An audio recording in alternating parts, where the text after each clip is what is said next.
کہ جو لفظوں کو ان کی انتہا تک لے گئی، جو علی کے بعد لہجے کو خدا تک لے گئی۔ زندگی کی صبح پر کتنا بھروسہ تھا اسے، زندگی کی صبح پر کتنا بھروسہ تھا اسے، شام ہوتے ہی چراغوں کو ہوا تک لے گئی۔ ہجرتوں کے درمیاں تھے مشکلوں کے آسماں، ہاں مگر وہ کربلا کو کربلا تک لے گئی۔ انتقام خون سرور جب تھا اپنے اوج پر، وہ ہجوم غیظ کو فرش عزا تک لے گئی، وہ ہجوم غیظ کو فرش عزا تک لے گئی۔ ساکت و صامت کھڑے تھے آیتوں کے کارواں، ساکت و صامت کھڑے تھے آیتوں کے کارواں، وہ زباں دے کر انہیں بام نوا تک لے گئی، وہ زباں دے کر انہیں بام نوا تک لے گئی۔ ہم کہاں تھے اور کہاں اس نے ہمیں پہنچا دیا، ہم کہاں تھے اور کہاں اس نے ہمیں پہنچا دیا۔ سائے میں اشکوں کے زہرا کی دعا تک لے گئی، سائے میں اشکوں کے زہرا کی دعا تک لے گئی۔ ظلم کا سیلاب جب بڑھ کر سروں تک آ گیا، ظلم کا سیلاب جب بڑھ کر سروں تک آ گیا، وہ بھی اپنے غیظ کو اپنی رضا تک لے گئی، وہ بھی اپنے غیظ کو اپنی رضا تک لے گئی۔ دل کے ٹکڑے دے دیے زینب نے خدا کی راہ میں، دشت میں اس کو سخاوت العطا تک لے گئی، دشت میں اس کو سخاوت العطا تک لے گئی۔ صلوات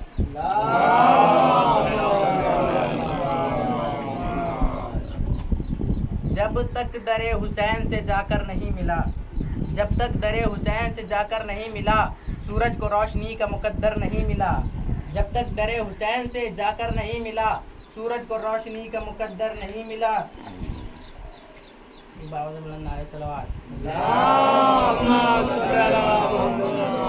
ایسی چلی حسین کے انکار کی ہوا، ایسی چلی حسین کے انکار کی ہوا، بیعت کی سرزمین پر کوئی گھر نہیں ملا، بیعت کی سرزمین پر کوئی گھر نہیں ملا۔ پاس کے آنے کی دعا مانگی ہے تو اب مٹا سکتا نہیں کوئی عزاداروں کو، اب مٹا سکتا نہیں کوئی عزاداروں کو، پسلیاں تھام کے زہرا نے دعا مانگی ہے، پسلیاں تھام کے زہرا نے دعا مانگی ہے۔ نعرہ صلوات۔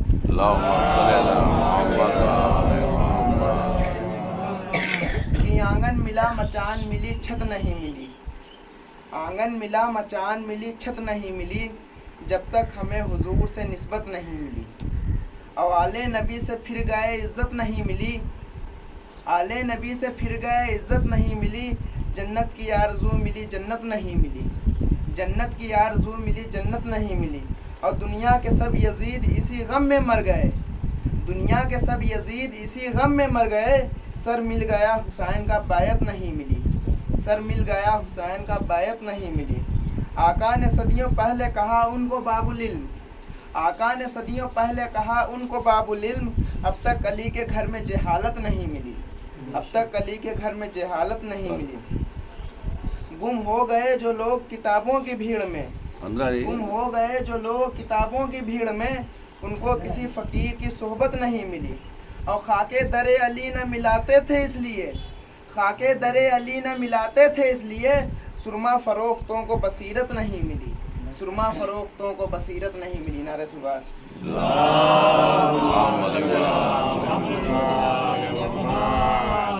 الحمد للہ الذی ہدانا لہذا وما كنا لنہتدی لولا ان ہدانا اللہ، لقد جاءت رسل ربنا بالحق ثم الصلاة والسلام والتحیۃ والاکرام، مولانا و مولا الثقلین محبوب رب المشرقین والمغربین جد الحسنین بالقاسم محمد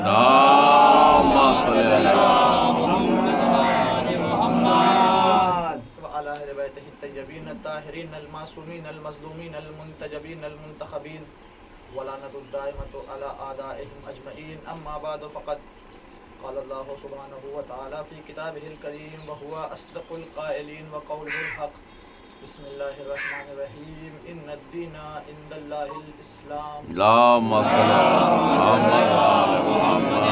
علی محمد۔ حضرات گرامی قدر، سورہ آل عمران بہت ہی مشہور و معروف آیت کہ شاید جس کا ترجمہ کرنے کی ضرورت بھی نہ پڑے، ہر مسلمان اس آیت کے ترجمے سے بخصوصی واقف ہے کہ پروردگار عالم نے اپنے حبیب کو مخاطب کر کے فرمایا کہ بے شک اللہ کے نزدیک اگر کوئی دین ہے تو دین اسلام ہے۔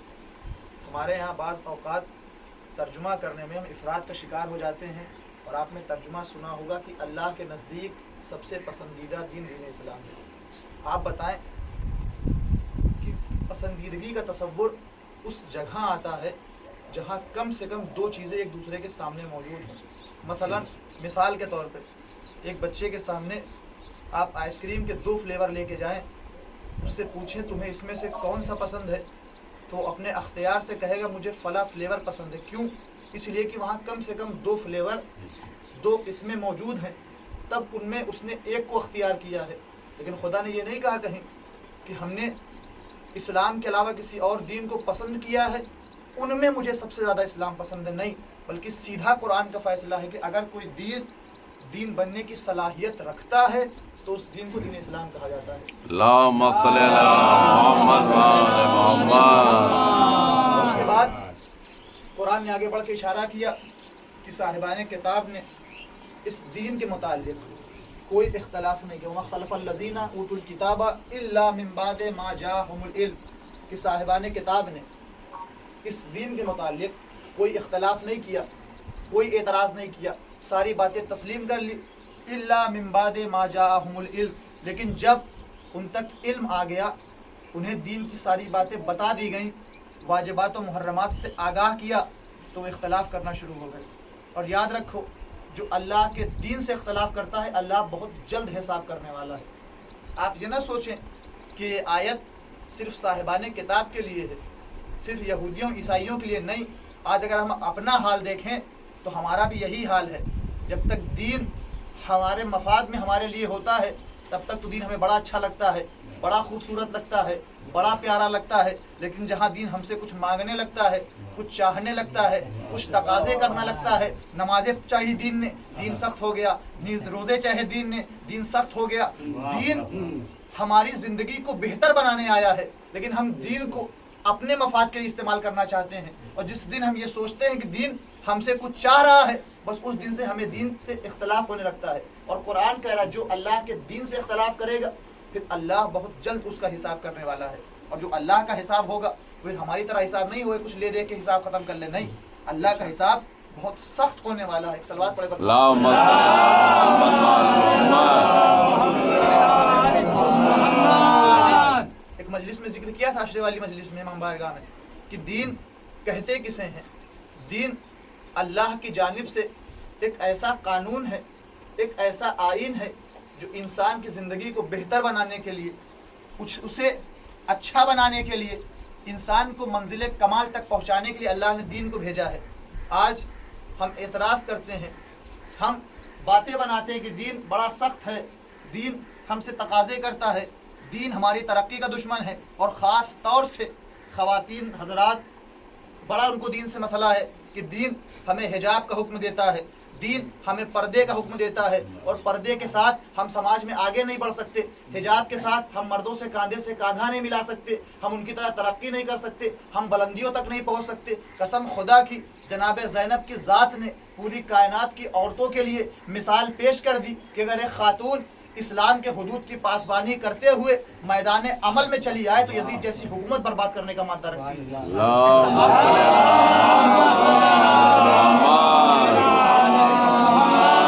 انسان واقعاً دین کو سمجھ لے، دین کے مفاہیم کو درک کر لے تو انسان معراج کی بلندیوں پر پہنچتا ہے، اور اللہ معراج نبیوں کو نہیں دیتا ہے۔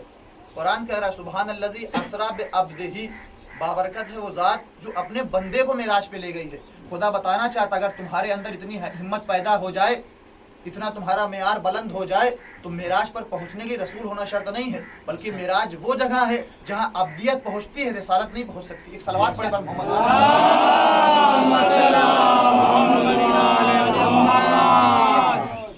شریعت ہماری زندگی کو بہتر بنانے آئے ہیں۔ اگر آپ دیکھیں تو دین 3 چیزوں سے گھرا ہوا ہے۔ بعض اوقات ہم 2 چیزوں کا تصور کرتے ہیں، ایک کا نام ہے اصول دین، ایک کا نام ہے فروع دین۔